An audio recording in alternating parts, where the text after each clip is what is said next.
സ്ഥലം MP എവിടെ? ഇല്ല, അതിലേക്കൊക്കെ വരാം. ശശി തരൂർ സ്ഥലം MP ആണ്. അതിലുപരി ഭരണപരമായ ഉത്തരവാദിത്വം എന്നുണ്ടല്ലോ. ഇവിടെ CPM-ന്റെ പ്രതിനിധി നിരന്തരം പറയുന്നത് റെയിൽവേയുടെ ഭാഗത്തു നിന്നുള്ള അലംഭാവമാണ്. റെയിൽവേ വിശുദ്ധ പശുവൊന്നുമല്ല. റെയിൽവേയുടെ ഭാഗത്തു നിന്ന് അലംഭാവം ഒന്നും സംഭവിച്ചിട്ടില്ല എന്ന് ആരും പറയുന്നില്ല. പക്ഷെ അദ്ദേഹം മനസ്സിലാക്കേണ്ട ഒരു യാഥാർത്ഥ്യമുണ്ട്. ഇവിടെ സാധാരണക്കാരുടെ വീടുകളിൽ പോയി സർക്കാർ യൂസർ ഫീ പിരിക്കുന്നുണ്ട്. ഇവിടെ ഹരിത കർമ്മസേന എന്ന പേരിൽ സർക്കാർ യൂസർ ഫീ പിരിക്കുന്നു.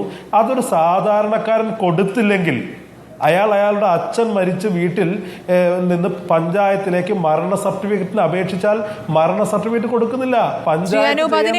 അതിനൊരു സംസ്കാരമായിട്ടാണ് കാണേണ്ടത്. നിഷേധിക്കുകയാണ്. ശ്രീ അനൂപ്, അതിനൊരു സംസ്കാരമായിട്ടാണ് കാണേണ്ടത്. നമ്മുടെ വീട്ടിലെ മാലിന്യം കൊണ്ടുപോകുന്ന തൊഴിലാളികൾക്കല്ലേ ആ പണം? ആ സംസ്കാരത്തെ അതൊരു കുറ്റപ്പെടുത്തലായി ആ രൂപത്തിൽ അതിനെ കാണരുത്.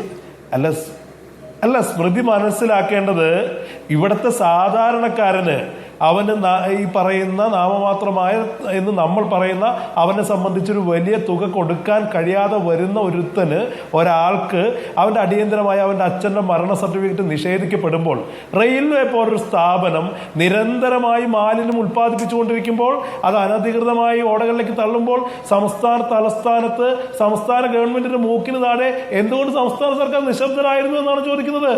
ഇന്ന് MP രാജേഷിന്റെ പത്രസമ്മേളനത്തിൽ തന്നെ അദ്ദേഹം പറയുന്നുണ്ട് റെയിൽവേക്കെതിരെ പ്രോസിക്യൂഷൻ നടപടികൾ എടുക്കുമെന്ന് പറഞ്ഞു. എന്തുകൊണ്ട് എടുത്തില്ല? കാലവർഷം അടിയന്തരമായി മുന്നിൽ വരുമ്പോൾ റെയിൽവേ കുറ്റം പറഞ്ഞ് മാറി നിൽക്കാൻ കഴിയുമെന്നാണോ സംസ്ഥാന സർക്കാർ വിചാരിക്കുന്നത്? ഇവിടെ സ്മൃതി തന്നെ സൂചിപ്പിച്ചു, മാനുവൽ സ്കാവഞ്ചിങ് പോലെ ഇവിടെ സുപ്രീം കോടതി നിരോധിച്ച ഒരു തൊഴിൽ ചെയ്യേണ്ടി വരുന്ന സാഹചര്യം അതുകൂടി നമ്മൾ ചർച്ച ചെയ്യണം. പുരോഗമന കേരളത്തിൽ ആളുകൾക്ക് ഇത് ചെയ്യേണ്ടി വരുന്നു. ഇവിടെ സർക്കാരിന് അത് സാങ്കേതികമായി അത് നീക്കം ചെയ്യാനുള്ള ഇത്ര വലിയ സാങ്കേതിക വിസ്ഫോടനത്തെ കുറിച്ച് സംസാരിക്കുന്ന ആർട്ടിഫിഷ്യൽ ഇന്റലിജൻസിനെ കുറിച്ച് നമ്മൾ സംസാരിച്ചു കൊണ്ടിരിക്കുന്ന കാലത്ത് മനുഷ്യനെ കൊണ്ട് തന്നെ മനുഷ്യന്റെ മാലിന്യം എടുക്കുന്ന അവസ്ഥയിലേക്ക് ഇടതുപക്ഷ സർക്കാർ എത്തിയെങ്കിൽ അതിന് ഉത്തരം പറയാൻ ഇവർക്ക് ബാധ്യതയില്ലേ? ഇത് ആരുടെ പരാജയമാണ്? ഇത് റെയിൽവേയുടെ ഇത് തിരുവനന്തപുരത്ത് മാത്രം സംഭവിക്കുന്നതാണോ? തിരുവനന്തപുരം റെയിൽവേ സ്റ്റേഷന് മുന്നിൽ മാത്രം സംഭവിക്കുന്ന പിണറായി വിജയന്റെ ഭാഷയിൽ പറഞ്ഞാൽ ഒറ്റപ്പെട്ടൊരു സംഭവമാണോ? കേരളത്തിലെ എല്ലാ നഗരങ്ങളിലും ഇതുണ്ട്. റെയിൽവേ സ്റ്റേഷൻ ഉള്ളിടത്തും റെയിൽവേ സ്റ്റേഷൻ ഇല്ലാത്തിടത്തുണ്ട്. കാനകൾ വൃത്തിയാക്കപ്പെടാതെ കിടക്കുന്നു. കഴിഞ്ഞ പ്രളയത്തിന്റെ സമയത്ത് തന്നെ പലരും ചൂണ്ടിക്കാട്ടി കേരളത്തിൽ പ്രളയം രൂക്ഷമാകാൻ, കേരളത്തിലെ റോഡുകൾ മുങ്ങാൻ, കേരളത്തിൽ ഫ്ളാറ്റുകൾ മുങ്ങാൻ ഒന്നാമത്തെ കാരണം എന്ന് പറയുന്നത് കാനകൾ വൃത്തിയാക്കാത്തതാണ്. അതൊരു മാൻ മെയ്ഡ് ഡിസാസ്റ്റർ ആണ് എന്ന് പല കുറി വിദഗ്ധരായ ആളുകൾ പറഞ്ഞു. പിന്നെ പ്രതിപക്ഷം ഇതൊക്കെ ചൂണ്ടിക്കാണിക്കുമ്പോൾ പ്രതിപക്ഷം എന്തോ ആവശ്യമില്ലാത്തത് ചെയ്യുന്നു എന്ന് പറഞ്ഞാൽ ഞങ്ങൾക്ക് ഒരേ ഒരു മറുപടിയാണുള്ളത്.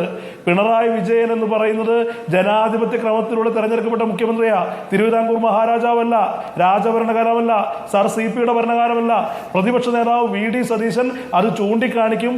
അതിനു വേണ്ടി തന്നെയാണ് അദ്ദേഹം പ്രതിപക്ഷ നേതാവായിരിക്കുന്നത്. വളരെ കൃത്യമല്ലേ?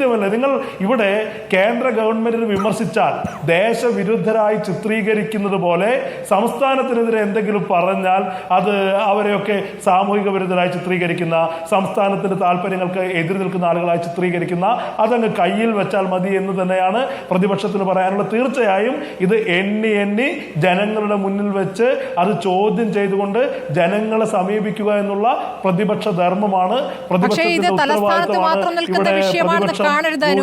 ഇവിടെ കൊച്ചി കോർപ്പറേഷൻ UDF ഭരിക്കുന്ന കാലത്ത് എന്തൊക്കെയാണ് സംഭവിച്ചിട്ടുള്ളത് നമുക്ക് അറിയാമല്ലോ. അന്നും കോടതി ഇടപെടുകയും കോടതിയുടെ ഭാഗത്ത് നിന്ന് വിമർശനം ഉയരുകയൊക്കെ ചെയ്തിട്ടുണ്ട്. അപ്പോൾ ഇതൊരു സ്ഥലത്തെ മാത്രം കാര്യമല്ല. ഇവിടെ ഇപ്പോൾ ജീവൻ പോയിരിക്കുന്നു എന്നിടത്ത് നമ്മളിത് ചർച്ച ചെയ്യുന്നു.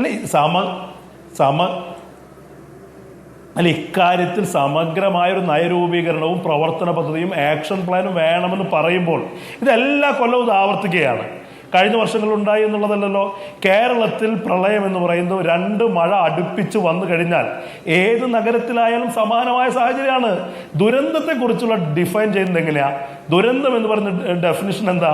അത് അപ്രതീക്ഷിതമായി നമുക്ക് മുൻകൂട്ടി കാണാൻ കഴിയാത്ത ഒന്നിനെയാണ് നമ്മൾ ദുരന്തം എന്ന് പറയുന്നത്.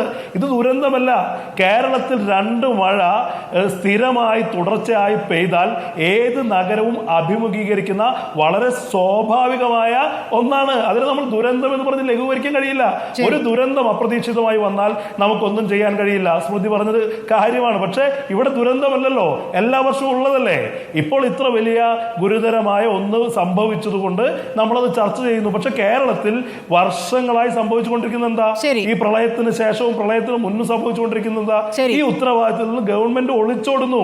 ഗവൺമെന്റിന്റെ മുൻഗണനകളിൽ പ്രയോറിറ്റീസിൽ അതില്ല എന്നാണ് പ്രതിപക്ഷം നിരന്തരം പറഞ്ഞുകൊണ്ടിരിക്കുന്നത്. അത് പറയുമ്പോൾ ഒരു അമിത വൈകാരികത ഉണ്ടാക്കി പുറത്തുനിന്ന് നോക്കിക്കണ്ടവരാണല്ലോ, പുറം കാഴ്ചക്കാരാണ്, പുറത്തുനിന്ന് നോക്കേണ്ടവരാണ്. ഉണ്ണികൃഷ്ണൻ വരാം.